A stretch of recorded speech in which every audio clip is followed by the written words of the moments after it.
So we're out here in front of the world-famous Comedy Store on the Sunset Strip, and people are going out for a night's entertainment. To get into the clubs, they need to show what? They need to show their ID and their proof of vaccination. Their proof of what? Which vaccination? Flu vax? No other vaccination except the COVID vaccine, which I've been heckling people asking them, why don't they show their chickenpox vaccine or their, rabies vaccine or any other number of vaccines. There's so many communicable diseases and there's so many respiratory diseases in the world, but yet you only have to show proof of one vaccine. What's the issue? Is it an issue of discrimination against people who aren't vaccinated? Yeah, I believe at this point they're trying to starve out the people that don't want to get it. I believe that the LA County has just passed that you can't go in any indoor place anymore without showing your proof of vaccination, which an indoor place is bars, restaurants, shops, and any place serving merchandise, which is essentially everywhere. So that could even include a grocery store. But I think grocery stores are exempt, and convenience stores, pharmacies. I don't know. From reading what they passed, I don't see the mandate saying that. It's possible that right now it is exempt, but 6 months from now, I doubt it will be, to be honest.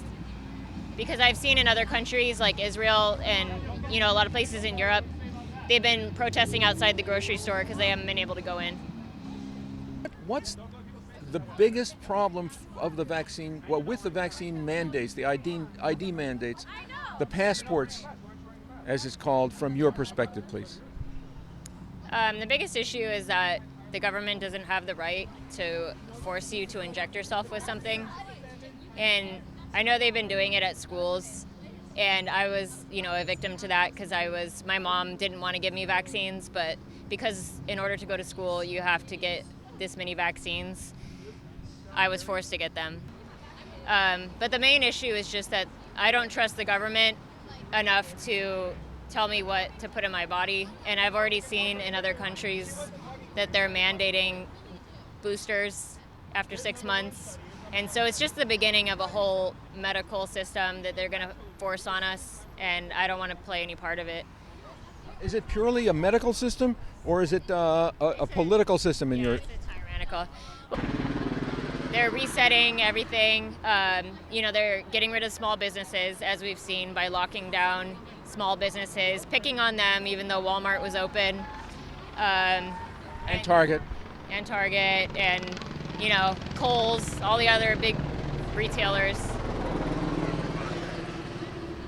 It's a well, who knows what kind of helicopter it is, but I did just see there was a guy running down that hill really, really fast, so I think he was running away from the police or from something. Isn't it a little uncanny that we're talking about this idea and then a police helicopter comes overhead? Yeah. We're heading towards a police state. If you see what's happening in Australia, the police have turned against the citizens, which is very, very scary because I just went to Australia not long ago, and it is a very free country, much like the United States. I never saw that coming, and what they're experiencing is complete tyranny that you'd only seen in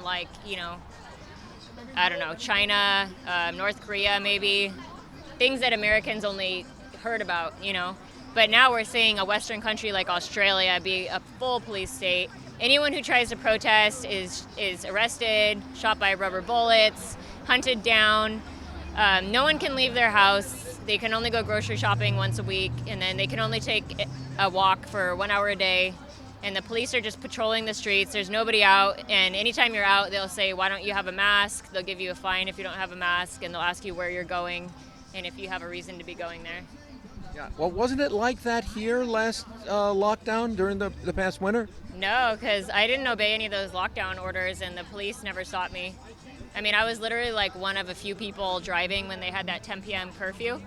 And the police, as far as America goes, are still very decent. And I'm in favor of keeping the police, because they're just so far enforcing law.